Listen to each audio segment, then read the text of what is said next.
मोदी के हनुमान चिराग पासवान आजकल थोड़ी अलग राह पर चलते हुए दिखाई दे रहे हैं।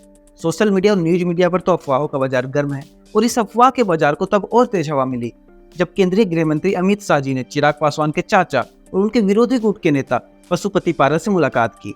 ये मुलाकात इसलिए भी महत्वपूर्ण है क्योंकि पिछले कुछ दिनों से कई सारे ऐसे इंसिडेंट हुए हैं जिसमें चिराग पासवान एनडीए के बाकी नेताओं से अलग रूप अपनाते हुए नजर आ रहे हैं।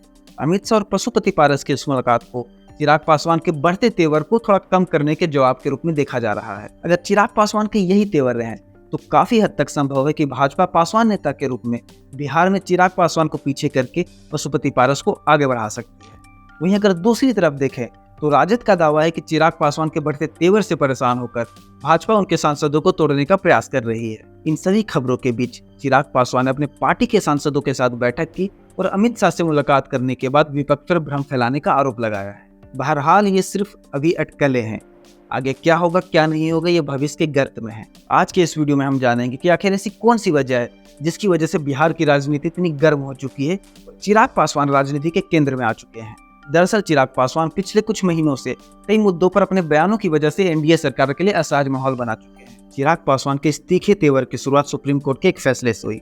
सुप्रीम कोर्ट ने अपने फैसले में कहा था कि राज्य सरकारें एसटी और एससी के लिए जो रिजर्व कोटा है उसके भीतर भी कोटा बना सकती है। चिराग पासवान ने इसका मुखर होकर विरोध किया। उन्होंने कहा कि मैं ऐसी कोई भी बात नहीं कहूंगा जो कंटेंट ऑफ कोर्ट हो, लेकिन आरक्षण के भीतर आरक्षण का प्रावधान नहीं हो सकता है। लोजपा रामविलास इसका विरोध करती है। केंद्र सरकार ने केंद्रीय सचिवालय में विभिन्न पदों पर लेटरल एंट्री के तहत नियुक्ति के लिए विज्ञापन जारी किया था। विपक्षी दलों ने इसे आरक्षण पर चोट बताते हुए इसे एसटी एससी ओबीसी कम्युनिटी के खिलाफ बताया।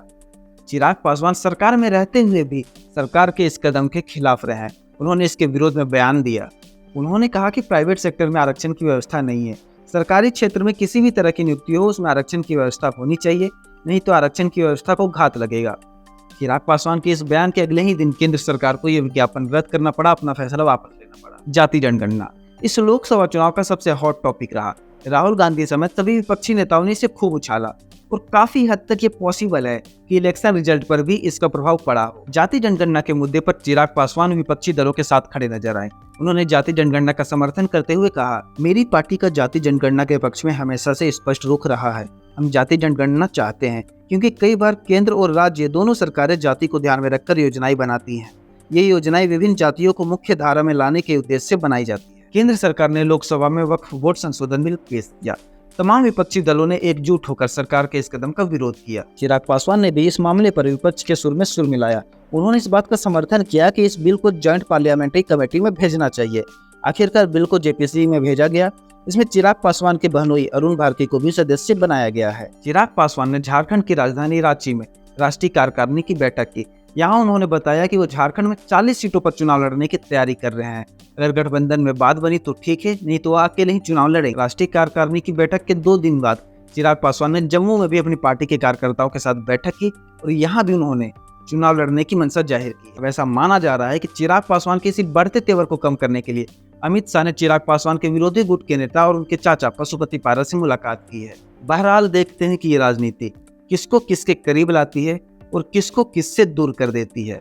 ऐसे ही ताजा तरीन और बेहतरीन खबरों के लिए वयम भारत के साथ जुड़े रहिए। धन्यवाद।